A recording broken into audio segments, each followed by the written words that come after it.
ચાલો જાણીએ આપણા શરીર એક અદ્ભુત યંત્ર વિશે. લેખક રમેશ બિજલાની અને અનુવાદક આશા રાવળ. તમને જો કોઈ પાર્સલ આપે તો સૌથી પહેલાં એની અંદર શું છે તે જોવાની તમને ઈચ્છા થાય. અંદરની ચીજ જોવા માટે તમે પાર્સલ ખોલો. આપણું શરીર પણ લગભગ આ પાર્સલ જેવું છે, જેમાં એક અદ્ભુત યંત્રને વીંટાળી દીધું છે. આ યંત્ર કેવું દેખાય છે અને કેવી રીતે કામ કરે છે તે પણ તમારે જાણવું હશે. આ પુસ્તક એ યંત્ર વિશે કંઈક કહેશે.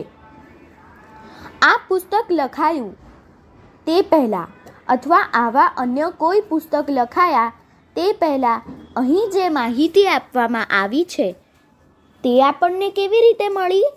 પ્રશ્નો પૂછીને. પ્રશ્નો પૂછીએ એટલે જવાબ મળે. એ જવાબોમાં જ્ઞાન ભરેલું છે. આમ આજે આપણે જે કંઈ જાણીએ છીએ તે પ્રશ્નો પૂછવાથી જ સાંપડ્યું છે.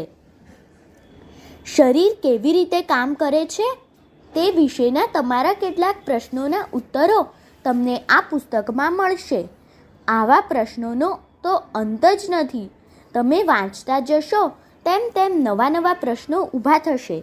તેના જવાબ મેળવવા પ્રયત્ન કરો. ક્યારેક તમને એમ પણ થશે કે તમારા પ્રશ્નો મૂર્ખાઈ ભર્યા તો નથી ને, પણ તેની ચિંતા ના કરવી. પ્રશ્નો જ ન હોય તેના કરતાં પ્રશ્નો હોવા એ વધારે સારું છે. વધુ જાણકારી માટે આવતા પોડકાસ્ટમાં સાંભળીએ.